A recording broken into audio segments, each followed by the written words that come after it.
It could be. Because they've always been Australian actors, but like Rick Springfield, they've had to change their accent when they got here in order to be marketable.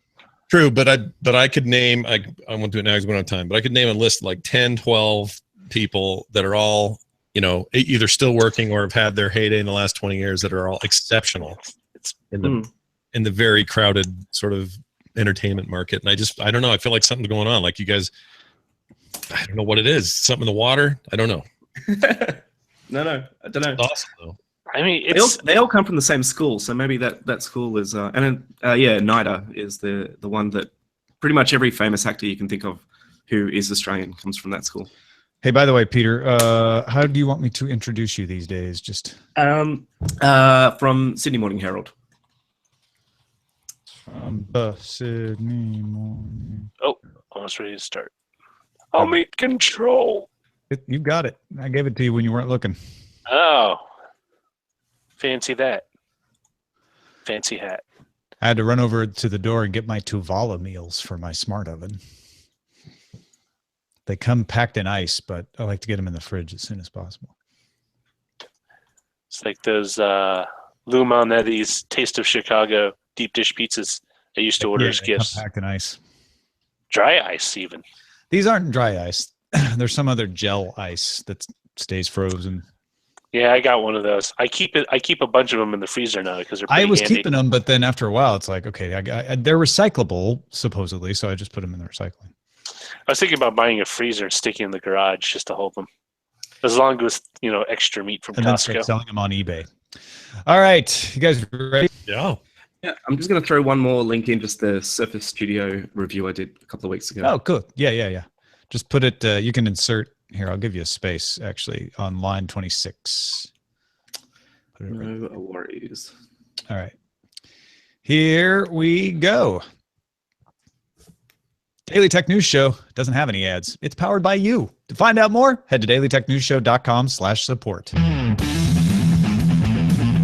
This is the Daily Tech News for Wednesday, June 7th, 2017. I'm Tom Merritt. Joining me, Scott Johnson, as he does on Wednesdays. How are you, sir? I'm fantastic, Tom. It's good to be here. Thanks for having me, as always.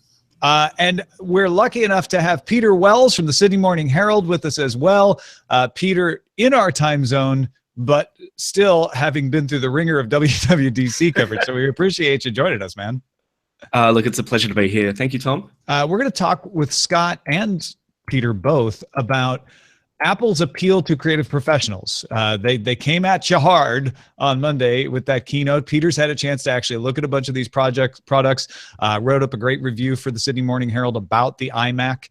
So we're going to talk about all of that. And of course, Scott, you are a creative professional. Yeah, I'm really curious about the hands-on because I'm a little conflicted on this side of the world, especially in the middle of a conversation we're having about Apple trying to appeal to creatives. It used to be the other way around, and I don't know how that got switched up. We have a really interesting link to Business Insider about an article about how the two companies are kind of doing each other's job right now, and it's fascinating. But to just say the words, Apple is going after creatives, feels a little like upside down land. So we'll get to all that, I guess. All right, let's start with a few tech things you should know about. Twitch expanded its referral program so that any Twitch affiliate could get a 5% cut of games bought through links on their channel. So you don't have to be a full-on partner, just an affiliate. That's still not every single person that streams, though, right? Yeah, it's just nice that there's a middle tier or a way to sort of go from I just stream occasionally and all the way up to partnered. Something in the middle is kind of nice. So I think that's a good move for them. Henry Fisker released images of the forthcoming eMotion electric car with a promised range of 400 miles and a top speed well above any modern speed limit. These are open for pre-order by the end of June. So, Tom, start saving your pennies. Fisker is back. We have a competitor for Tesla. All right, here's some more top stories. Apple plans to put about 400 machines that repair damaged iPhone screens in non-Apple repair stores across 25 countries by the end of the year. Apple said the distribution of the machines, these are the machines you might hear called Horizon machines, could help reduce wait times for repairs at Apple stores. They're just kind of getting overwhelmed. Apple said right to repair legislation has nothing to do with this decision.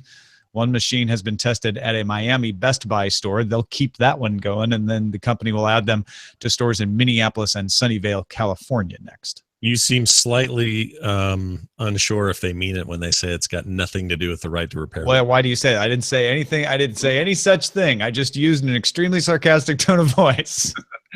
Yeah, I mean, I don't know whether it does. To be honest, I think if you take that out of the equation, Apple might still want to make the same decision, because if they're getting overwhelmed, which they are at the Apple Store, and they're like, look, the majority of these are just screen repair. Let's license out these machines, and take some of the pressure off. That would make perfect sense to me.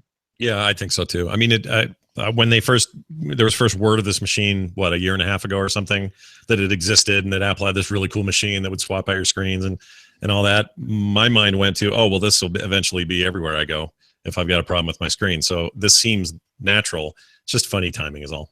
Yeah, Peter, what do you think?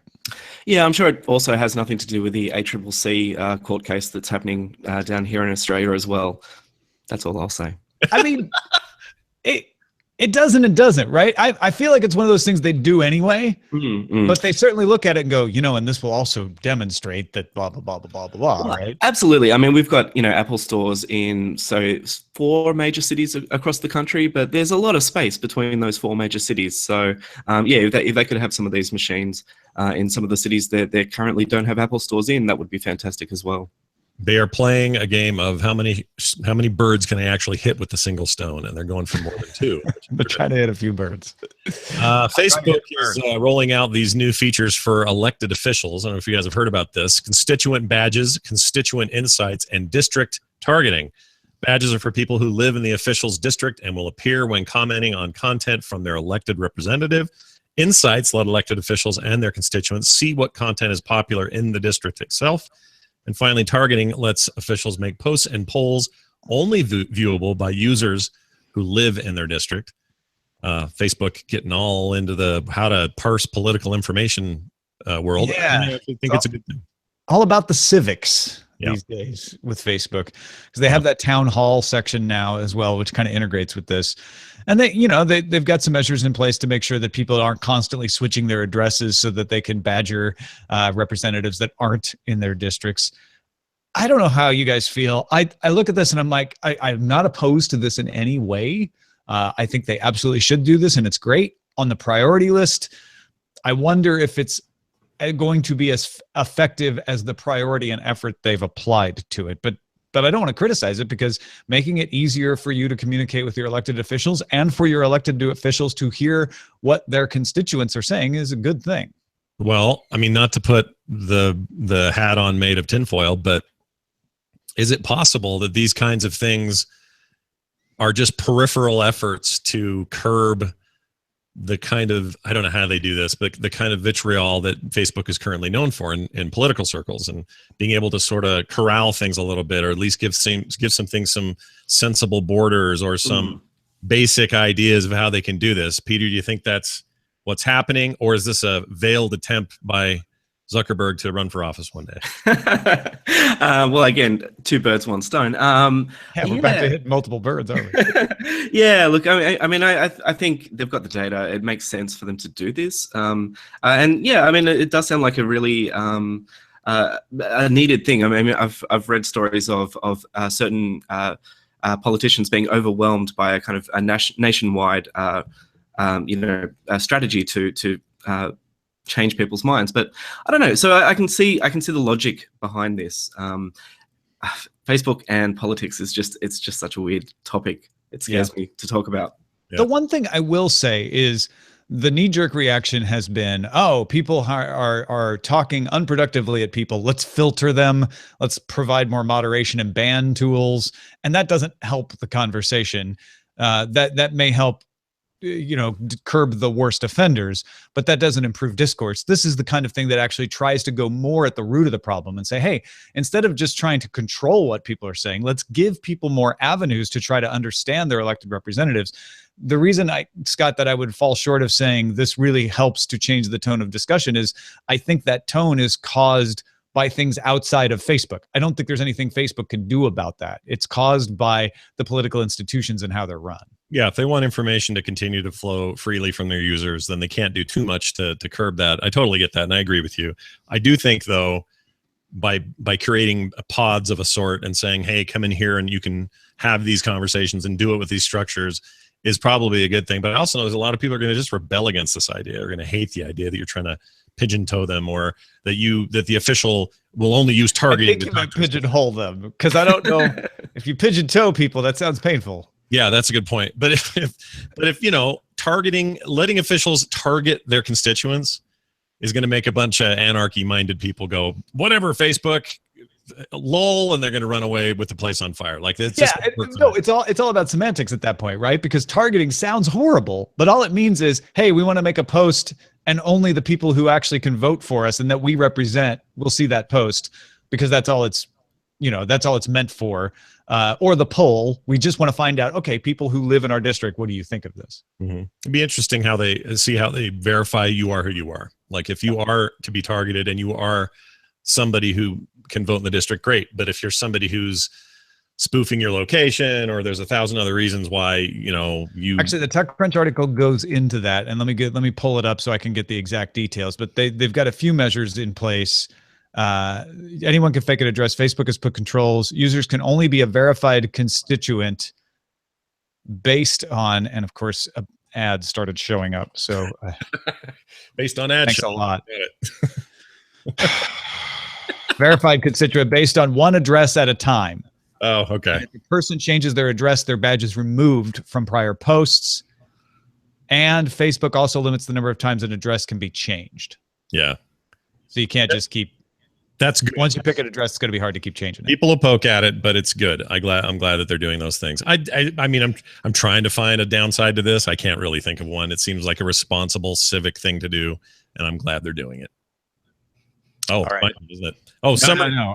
It is time. It's time for me to explain to folks who may have missed last Thursday. Justin Robert Young suggested we engage in a summer of sharks. In other words, we bring to your attention the security vulnerabilities, not to scare you, but so that you have lots of examples to maybe scare straight some of those friends of yours who are dismissing security concerns. So we got 3 of them for you right now. Security researchers at the Cybersecurity Research Center at the Ben-Gurion University have developed a way to send information using the LED activity lights on an infected router. Yeah, blinking lights. So jump in the air gap. The infected router, so you have to infect the router. That's the first step. The infected router looks for specified data, breaks it down into binary, and then transmit it through LED activity lights on a router's Ethernet ports. Here's the second thing. First, you got to infect the router. Then second, you have to get a camera or optical sensor pointed at the router. So you have to be in proximity. You don't necessarily have to have physical access. You can go through a window or something, but you have to be able to see. You have to have line of sight on the router. But researchers were able to transfer data at a rate of 1,000 bits per second per LED, or 0.25 kilobytes per Ethernet port. Looks like we've lost Scott for a second there, but yeah. Someone probably got to his router, is my guess.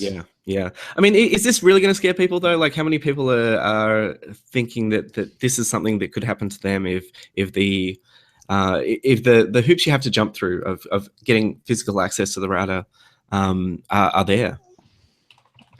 Yeah, it's not going to be a terribly practical way of getting at something, but it does show, and this is what all this research does, it does show a potential vulnerability. So at the highest levels, if you're involved in severely classified information, you want to make sure that maybe all your Ethernet LEDs are pointed at walls that nobody can get to, or they're turned off entirely, or covered with black tape or something.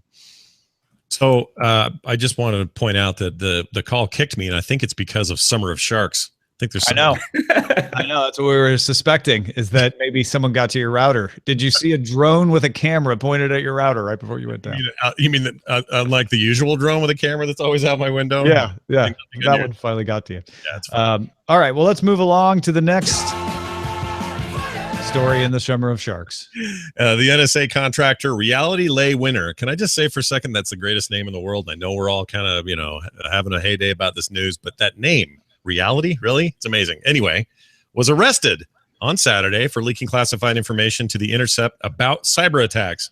Winner was one of 6 who had printed the information, and the printout that was published by The Intercept contains tracking information used to identify winner. Every laser printer, and this blew my mind, by the way, when I read this, every laser printer uses microscopic dots or lines, mostly on color printouts, to encode information like date and time and so on. The printout published by The Intercept was made on May 9th at 6:20 a.m. in the morning. And the Lifehacker article that we're using as our source here points to an EFF article where you can actually check what they mean.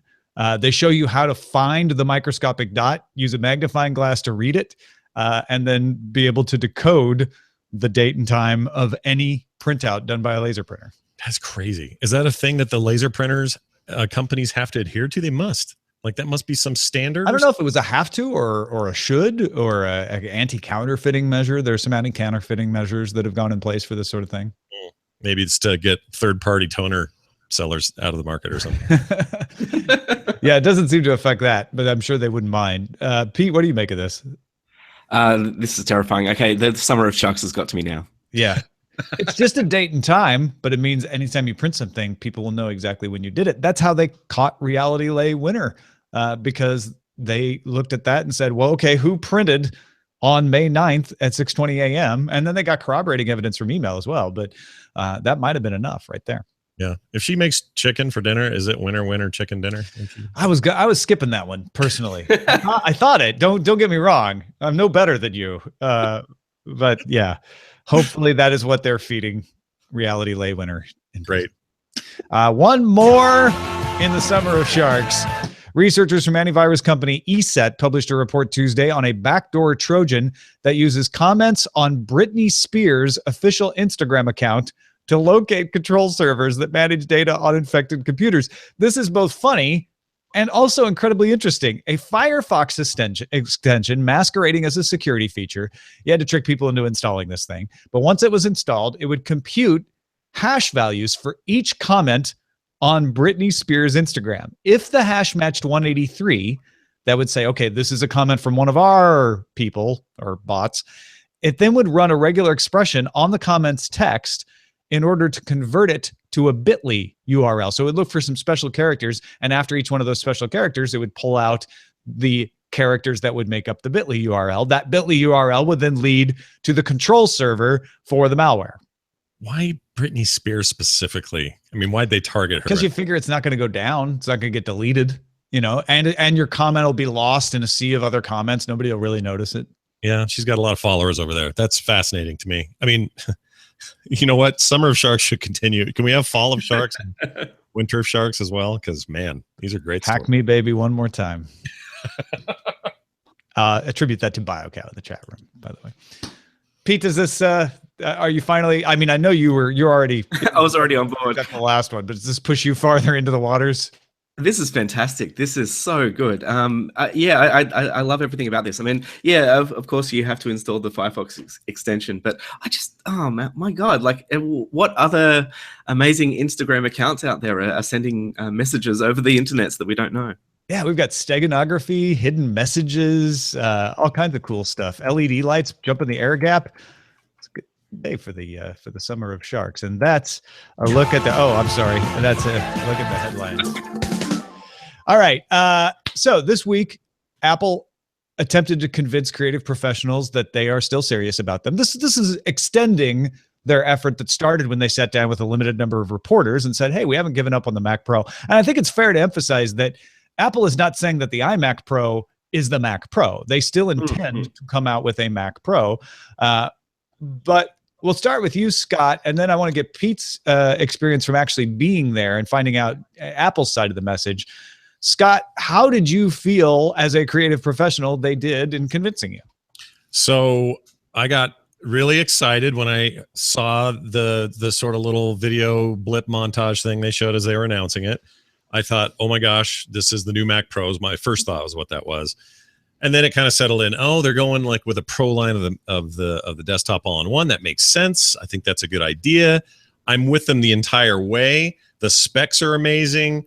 Everything sounds great. I'm waiting on pins and needles for and it's a touchscreen that lets you draw on it with the Apple Pencil. Here you go, artists. And we've finished the loop. We've completed the ring. And I thought, oh, this will be the greatest thing ever. Well, that didn't happen. But even then, I was like, all right, well, I'm still here. I'm with you. I've got a Mac Pro, like the trash can style thing now. I had a Mac Pro before. That one is the great big metal case. So I'm in for these things. And then they announced the starting price. I don't want to just say price. Starting price of $4,999. Now, if that included, for me, I can't speak for everybody because there are going to be video editors out there who are jumping up and down for joy. There are going to be all kinds of other applications for creative professionals that are stoked about what they're going to get with this. But without a digitized screen, that price isn't worth it for me.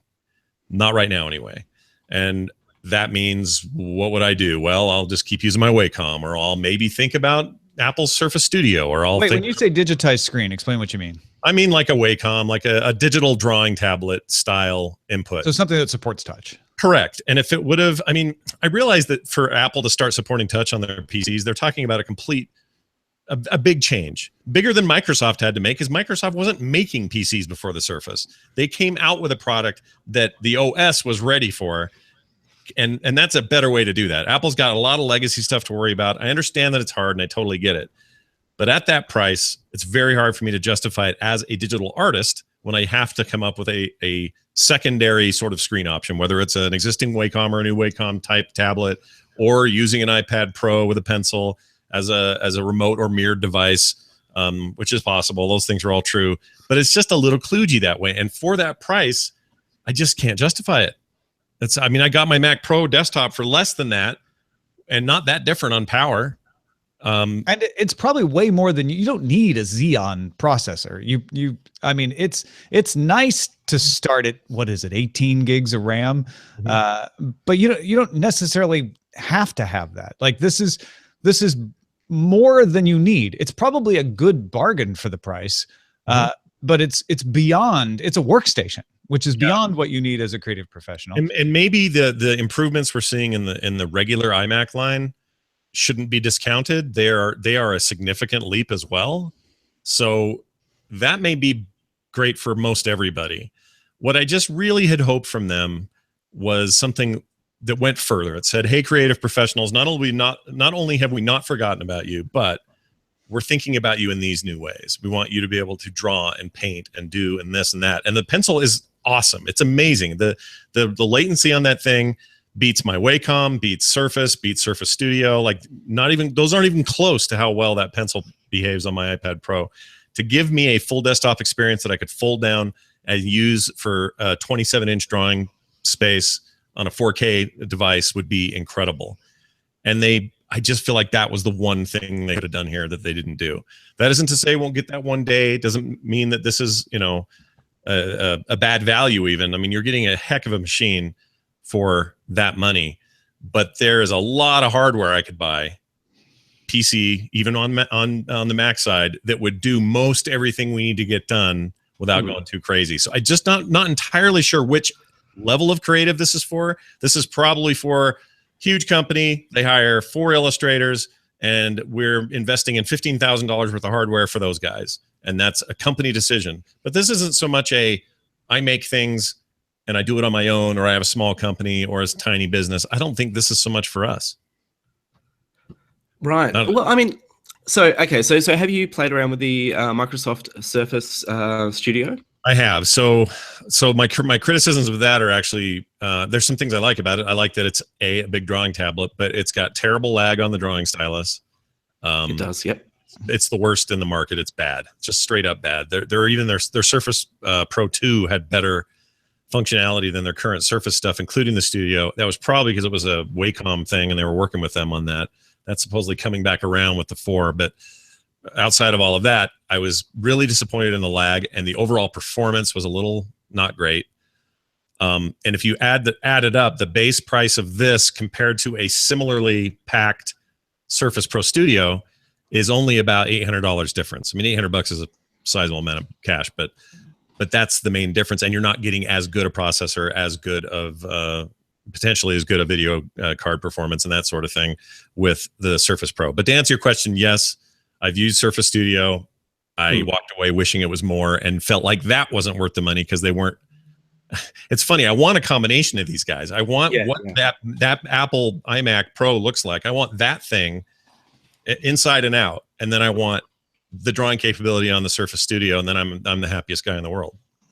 I honestly don't know what the Surface Studio, who it is eventually aimed at, because like I do feel that I brought in a bunch of engineers and artists because I work at a university. I kind of outsourced my review and got a whole bunch of these very high-end people to come in and see if they could work on the Surface Studio and see what their thoughts were.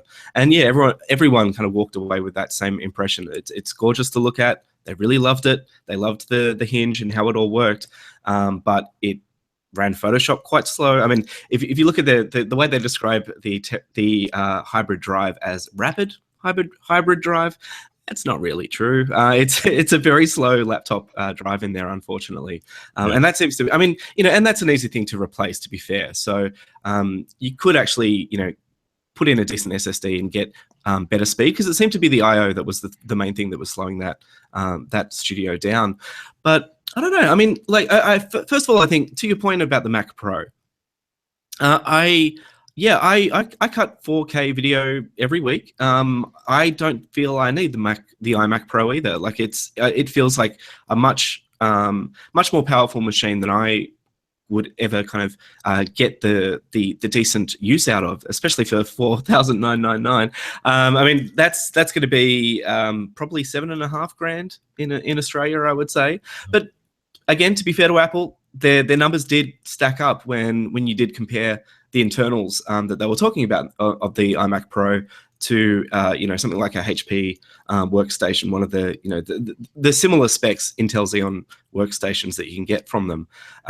Ace in our chat room did some math and said I could do it on my own if I did all the work myself and got the parts and everything. I could do it for $3,874, which sounds about right. When you're paying for the convenience of having Apple have designed and assembled it for you, and then a little bit of the Apple tax for it being the Apple Magic. Well, does that include a 5K monitor though? Because good question. Because you're going to pay $2,800 for a 5K monitor just to begin with. So yeah, that is absolutely true, and that's the one thing I wanted to mention here. I don't think that this isn't one of those cases where I go, Apple's so overpriced on everything. That's not how. This is not the problem. Same with the trash can Mac Pro when it came out. It wasn't an issue so much that we felt like they were having high margins and screwing everybody over and getting making $4,000 on the thing. It's just that, does it have the stuff I need or not? It has things you don't need, right?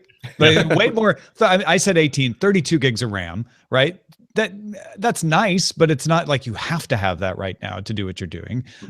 Arguably, though, you're like, okay, great, I'll take 32 gigs. Do you need a Xeon processor though? Like, there's stuff in here that is really workstation oriented that isn't necessary for you, Scott. I would think. Is that right? I think that that's fair to say, although, I mean, I always try to go a little over when I invest. Sure. Like when I bought the Mac Pro, this most recent one, the idea was that it was going to last me for a while, and I wanted to have it be a little OP. And so I'd look at this in the same way. I guess if this thing was like $3,999, it'd feel like a steal given what's under the hood, but I'm still not sure it's me who should get it. Like, whatever their Mac Pro is, and there's all these rumors about it being the next iteration being much more modular, kind of going back to the idea of, the way they used to be, more configurable, and more user customizable. If that's true, my clock says wait for that and at least see what that is before I consider an iMac Pro. And this is base price. I mean, there's other stuff I want on this thing that aren't included in this base price, even though it's pretty beefy in the base. But yeah. But even the spec'd out non-pro iMac is a very, very good machine. Like I was trying to break it as much as possible over the last couple of days before I wrote the review, and it handled incredible tasks that I threw at it. So the one that they talked about was the fact that you can do 4K, like 4 or 5 streams of 4K at the same time in Final Cut. And that actually worked. Like that was not just, PR. And so, it's a very, very powerful machine. I get what you're saying, though, as the one thing that, when you look at that Surface Studio that is so impressive is the idea of drawing on that gigantic canvas. So I kind of feel that right now, what Apple are missing somewhere in their workflow, first of all, of course, it's kind of a bit of a pain that you have to buy 2 devices to pull that off, that same kind of idea off. In the Apple side of things, you have to buy an iPad Pro and then you also have to buy the whatever computer you decide to go with. But I don't feel that there's a good enough workflow between those two devices. And you know, when I was watching the keynote, and I think it was Seraph Labs. Let me get the name right. Seraph Labs. I believe that's right. I think it was Seraph. Yeah, yeah. And they showed off Affinity Photo, which, watching that demo, and I got to play with the software a little bit later, that software is what Photoshop on the iPad should be. Like, it's incredible that Adobe don't have a really great workflow that you could draw on one of those beautiful, you know, 12-inch or 10.5-inch iPads, and then just know that it's syncing back to your real Photoshop later if you wanted to do kind of extra work on that big screen. Well, they do have that as a thing. Like, they have apps on the iPad right now. I use an iPad Pro, and I have the Pencil, and I love it. It's great. But the workflow isn't so much that Adobe doesn't have good connectivity, because the truth is, I can, with my CC account, I can basically start something in their Draw or their Paint app, Draw being the AI equivalent, and the drawing one's the Photoshop equivalent. I can start work on that, layers and everything, and then I can say, and then I can say send to Photoshop, and on my desktop, bloop, opens Photoshop, and there's the document. Now that's awesome. That I like. The problem is their apps on the iPad are terribly not good. They're not good. They're just straight up not. They're not Photoshop. They're not full-blown Illustrator. They're not full-blown versions of their applications. They're these small, watered-down, weird, kind of half-usable, not that great apps. The best apps are these weird independent ones like Procreate. I love that thing. Thankfully, it converts to PSD, but I got to do this weird Dropbox dance with it. So So it's the frustration from an artist standpoint, and there are a lot of us out there working on this. Every comic book you read, every illustration you see, every billboard that goes up, somebody's using probably an industry standard Wacom tablet to do it on.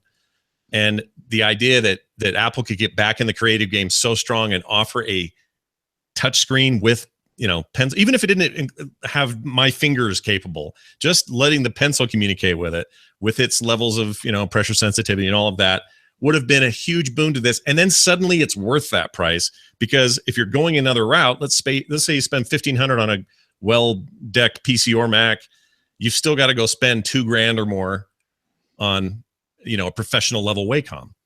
So you're spending more than that money anyway. If they would have combined these in this case, no brainer. It would absolutely be the next thing I would have to invest in for my business.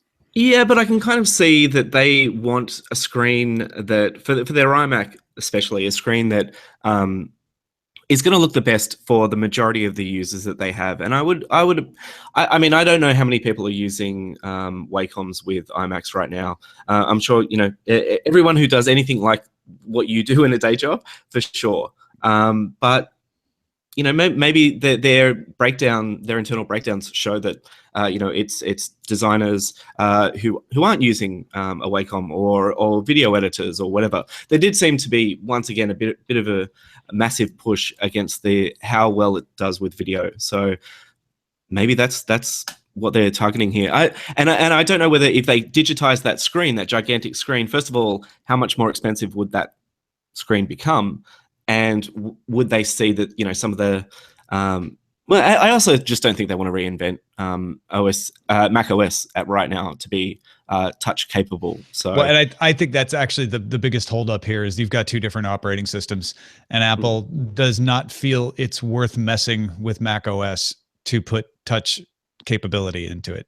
It may be as simple, like I was saying earlier, it may be as simple as Adobe and other leaders in the space. I mean, they're the biggest.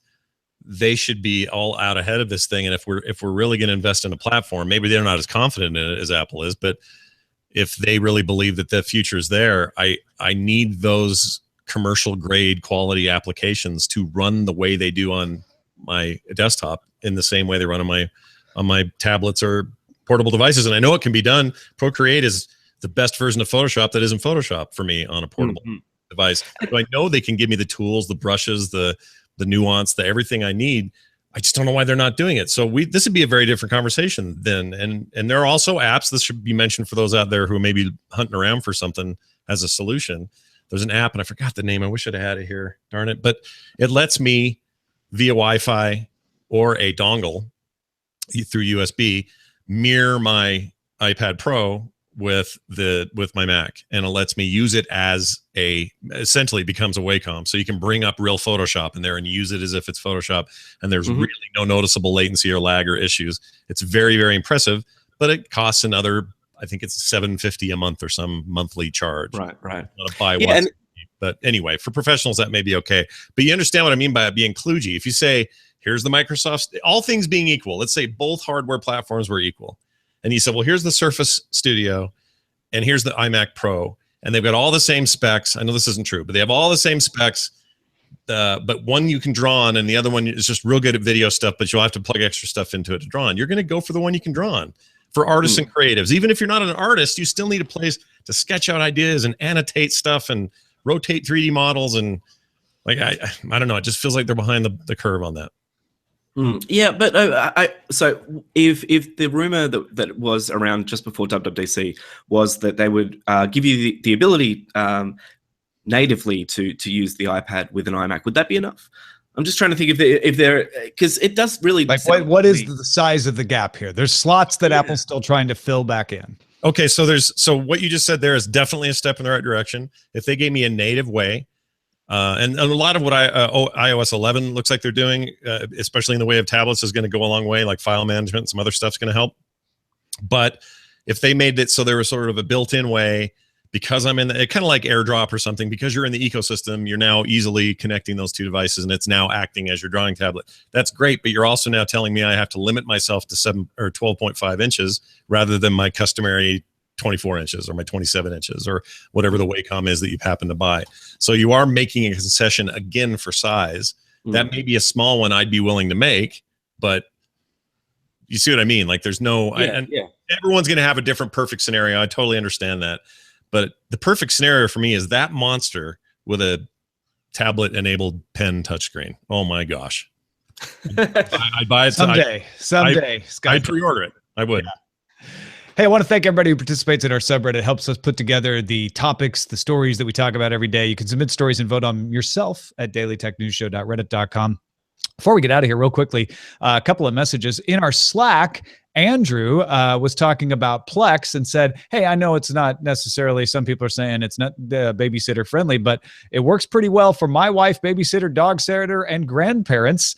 When the babysitter comes over, all I have to say is TiVo is input 1, movies are input 2.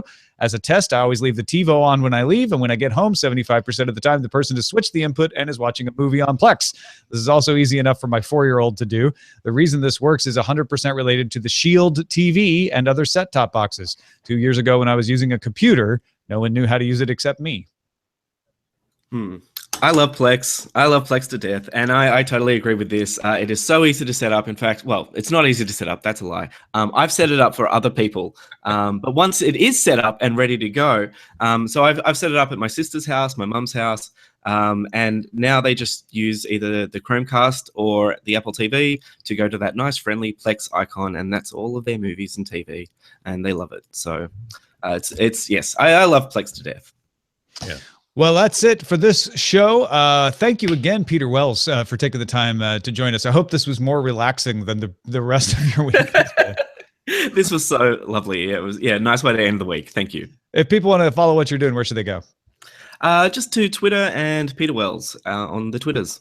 Twitter.com/Peter Wells. Will do. Mr. Scott Johnson, what about yourself? Well, people want to see some of the work produced by currently at Wacom, maybe one day in the future, something else. They can follow me at on Twitch, actually, where I do a lot of this stuff live. You can find that over at twitch.tv/frogpants, and you can find the results of said art at frogpants.com. And I'm looking forward to seeing all of your listeners who are coming to Nerdtacular in less than 3 weeks. And of course, you as well, Tom. Yeah, if you want to know the details, we got a special panel, special guests coming up, all that sort of thing. You've just got to support us on Patreon, patreon.com/DTNS. We'll get you a subscription at merely $1 a month to a monthly update, and also get you an exclusive RSS feed. You know, before the show, we were talking about mystery flights and opal mines and all kinds of stuff. And if you want to hear what we were talking about, you get a special RSS feed at patreon.com/DTNS.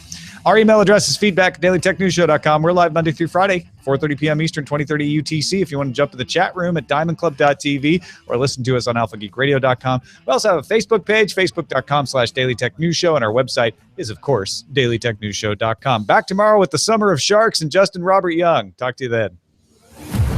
This show is part of the Frog Pants Network. Get more at frogpants.com. Diamond Club hopes you have enjoyed this program. Man, that was great, you guys. We packed in a lot of discussion there. Yeah, I was hoping. I was worried we were going to go long. I hope we didn't go too long. Didn't. When we were talking, I'm like, oh, we've got such a substantive discussion. And then we're actually under the 40, maybe a little longer than the 35 I've been hitting lately. But yeah, that was great. It's so weird to see me on the side of Microsoft. I'm usually on the critical. I'm on the critical end of something else, not Apple. I really like Apple products. I use them for so much stuff. And I don't know. They were singing my song yesterday, but they didn't have the last verse to that song. That's all. Yeah, I mean, don't get me wrong, man. I can totally get the idea of actually, that disconnect between using a Wacom, so you're not actually drawing directly on the screen. That must also kind of mess with your head in some way. Not that I do it myself, but yeah, is that a disconnect as well that kind of screws up the workflow a bit? Or are you just so used to it now? Well, I mean, drawing on. That's funny because when I use this Wacom, which is a screen, it's a big 24-inch whatever screen. You get so used to drawing on it, but the biggest thing you get used to is you get used to being able to hit Command Z when you screwed up, or pinch and zoom or whatever when you need to get close to something. And then someone will hand me an illustration board or a canvas or a poster or something, and I'm working in traditional pens and inks and stuff. And my brain will try to do those things. Like I'll go, oh, I don't like that line, and my head will tell me to Command Z it, and I can't. It's the weirdest thing. Or make a layer and work underneath a layer or something. Like I'm trained for this stuff so bad now that all my old techniques are suffered a little bit, I think, but it's very strange. But for me, I mean, I don't know.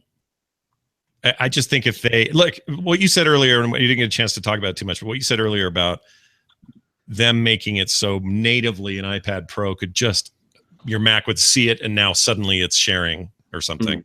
Yeah. Then we're kind of done with the whole thing. Like I'm going to do something really creative, hopefully that'll work at Nerdtacular. I'm going to put an Apple TV, HDMI it to the overhead projection system in the hall there where we're doing the stuff in the main ballroom, and I'm going to draw on an iPad Pro that will be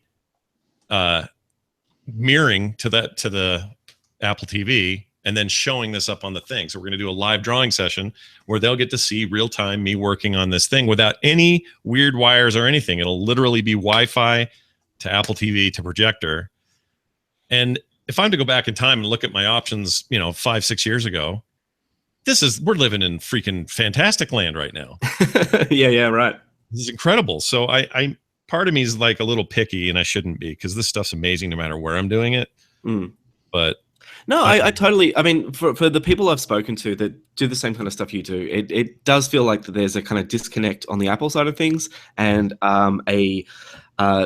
I don't know, screwing up the landing on the Microsoft side of things. That neither side has gotten it right just yet, and they're still kind of in that race to see who will get it first. I really do think that, yeah. My first of all, my conspiracy theory is Seraph Labs was up there yesterday to shame Adobe.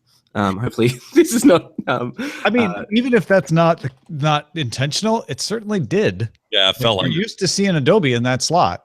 Yeah, exactly. And so I wouldn't be surprised if they're there for the September launch of iOS 11 when they've got more time to actually talk about it, and hopefully then they can bring it up, because they always bring up Microsoft and Adobe these days, just to show how you can do real work on these iPads. So yeah, and in Adobe's, to their credit, it's possible that they don't 100% think that they may have marketing or numbers that show a huge uptick in PC adoption of their services. So if they're seeing that, and they're seeing a drop on the Apple and Mac side, and the iOS thing never really completely took off for them, they may not be that motivated to give me a full-blown Photoshop experience on iOS. I don't know. Yeah, but that's the chicken and egg thing, like who's going to use iOS, the Adobe apps on iOS if the Adobe apps aren't that great? Yeah, that's a totally, absolutely valid way to look at it. I don't know. Like, I love them. I love CC. It's my favorite service I pay for. But I sometimes just get real anxious about what's about to get pulled out from under me. If you could just give me the guts of that iMac with the capabilities, but the honed capabilities of the Studio Surface. Oh my gosh. But see, it's not even an option. I can't combine them. It's like it's never going to be a thing unless Apple says, well, yeah, we'll also make this a touchscreen. But I'm more and more, everybody seems to be in agreement that Apple may never make Mac OS a touchable thing. You know, I don't know. Do you think they'll ever be forced to do that? Because it just seems crazy. If they haven't done it by now, will they ever? Well, I wonder, like, what is it with the Studio? Because you certainly aren't going to be drawing Gorilla Arm, right? Is it just like you see yourself laying it flat all the time? It would be flat 90% of the time for me. I mean, that's just because I'm always drawing on it. But then again, I mean, I do like this. I'm looking at you guys, and I've got a screen right here where I'm doing all my other kind of production, and then right over here to the right is this Wacom, and I'm kind of used to having. I mean, you could get an iMac Pro and put a Wacom tablet on it. Oh, which is what I do. I mean, done. This one's not changing what your workflow now. So yeah, and this one's already, you can see it's already kind of space gray. So you totally don't need the iMac Pro, man. I swear to God, that's I think you're right. The high-end iMac that they gave us was pretty damn good, and that wasn't even the fully spec'd out model, and it was still pretty damn impressive. And the fully spec'd out one is going to be so crazy expensive. I doubt they'll sell very many of them because people look outside at of enterprises, maybe. Yeah, but even in enterprise, why would you buy it? I mean, that makes no sense. You mean the Pro or the top spec iMac? Oh no, the top spec Pro. The Pro is similar to any workstation, like a Dell or anything else. So the companies just buy them in bulk because they're like, we need a bunch of workstations. Maybe. I know one area where we will buy them tomorrow if they were on sale. Like at our uni, we've got a VR lab. And the whole thing is just set up, again, I should really not be saying this, but the whole thing is set up to kind of like impress VCs and stuff as they walk by. And they would love to have shiny iMacs in there instead of like boring kind of Dells under the desks. Yeah. But the thing is, like, you can stagger your upgrades with a commoditized PC, even if it had this Interject, right? Because you could, I mean, it's just, you would be cheaper that way. Yeah. Oh, I'm sorry. I'm really having a hard time trying to see a market for the iMac Pro. The iMac Pro is for the enterprise market. I guarantee that's where they will sell. But that doesn't make any sense because you would not be able to do your legacy. You would need to buy a whole new level or a whole new grouping of items that you couldn't just buy in bulk, like hard drives. Oh, we can just, we can get ourselves like, a bundle of 100 hard drives that we would go through over a course of the year. The iMac Pro, I doubt would have that same level of ease or that's why I feel like the iMac Pro is actually aimed at me. I'm the one they want to get it. They just want me to spend too much money on it. Whereas the Mac Pros, if they're truly modular, we don't know any of this till they come out, but if they're modular and upgradable and kind of back to that thinking, then that's a much better enterprise solution. So for me, it's like they want me, the entrepreneur single running dude, to have this monster machine that doesn't have much in the way of upgrade paths because it's just simple, easy, set it up and go. And they want the other stuff for corporate, but the corporate stuff might be cheaper because you don't have to go for the max bottom level configuration, and you don't have to have a screen like that if you don't want. Or my suspicion is when IBM comes in and consults and says, here's the thing you need. That'll be a bunch of MacBook Pros, iMac workstations, and some other server oriented stuff that's not coming from Apple. But IBM's doing a bunch of Apple enterprise rollouts for people now, and that's where they're just going to be like, hey, we've got the entire package. This is everything you need. Yeah, absolutely. Yeah, I mean, our enterprise, the way we purchase as an enterprise customer is every user gets a computer for 3 years and it gets replaced every 3 years, and we never upgrade the internals on any of those machines. And there's going to be a sysadmin that's going to be saying exactly what Roger was just saying, which is, this doesn't make sense. Why are we doing this? No. That I understand. I work with him. Yeah. I know the guy. I can tell you his name. But but see, then you would need them. You would need an iMac Pro. You would just buy them an iMac.